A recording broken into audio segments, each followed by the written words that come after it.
everybody, Supreme Decisions here, and today we're going to do a new segment called Ask Supreme. Well, this one may not go on the Law Channel, but it will be, at least this particular video, but it will be on there.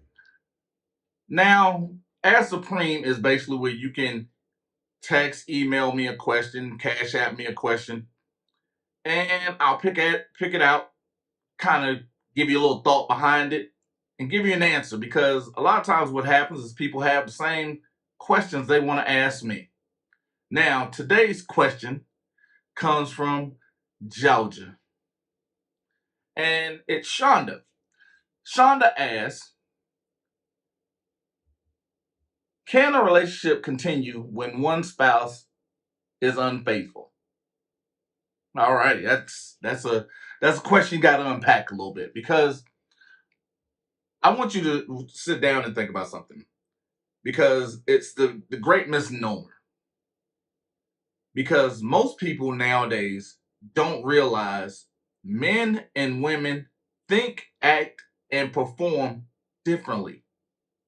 Has nothing to do with your sexual preference or orientation or any of that. But thought pattern is different. So, I can go into why female cheat, why male cheats, but I'm going to go into the most commonality form of it. It's either done through comfort because they don't believe you'll leave, or it's done through fear. It's because they are what we call self-sabotagers. Now, can the relationship continue? That is probably the most difficult aspect of it. Because I'm going to give you a couple scenarios basically from my own experience, because I've been cheated on as well, been the cheater. When I cheated, it was a constant conversation and a not give, because what happened at the beginning of the relationship stopped happening.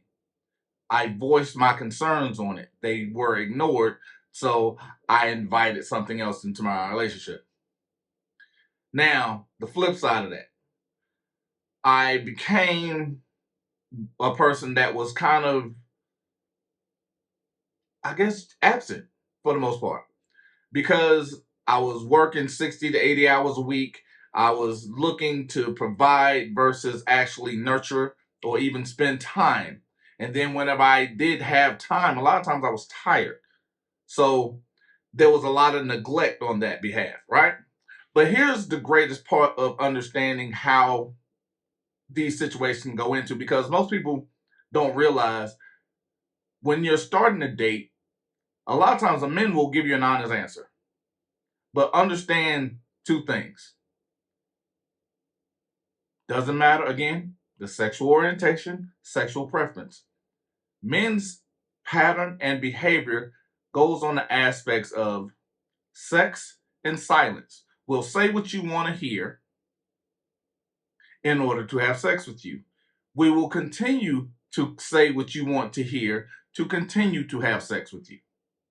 The problem is, if you ask us a direct question and we give you a direct answer, you have to now understand men are so simple, we don't change from that. There's no deviation. So there's a lot of those women, oh, well, I'm going to change him. Yeah, you'll change him, but it does not necessarily mean for the better. Because I've even had a young lady say, well, I motivate you. I said motivation is for people that want nothing. Because if I have something and I want to go for something, you can't motivate me to continue doing what I was doing prior to you being here.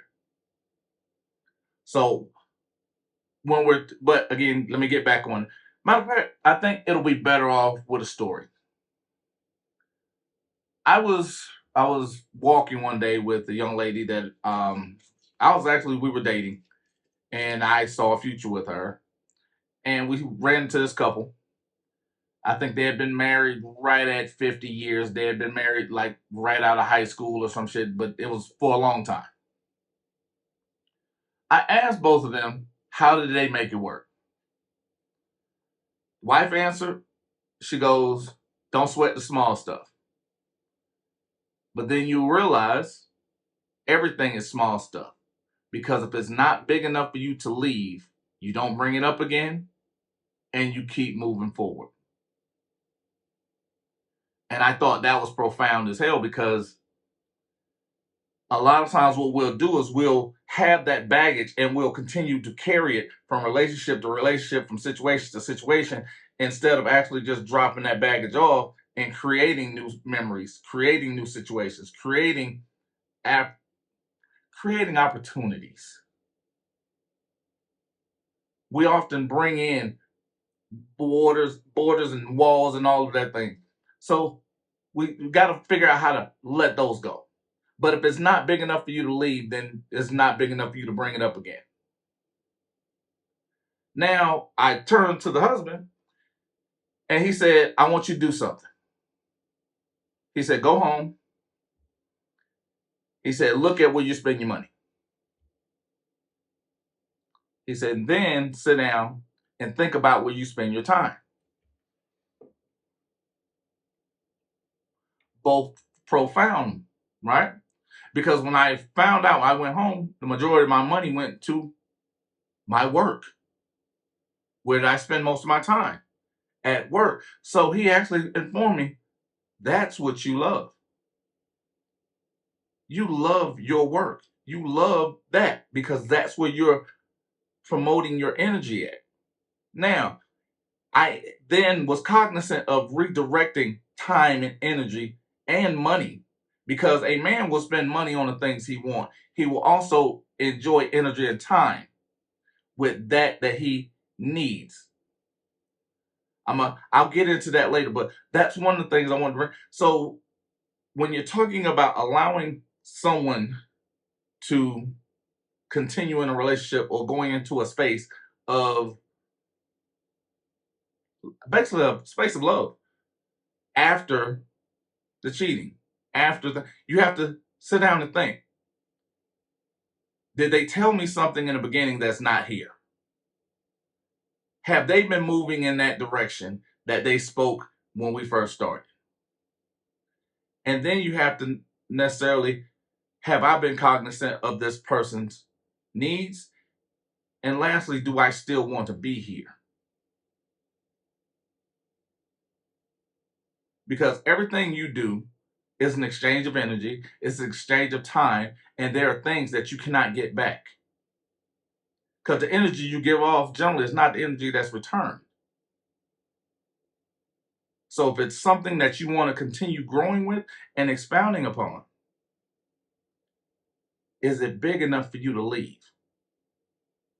That's the question you need to ask. See you guys next question.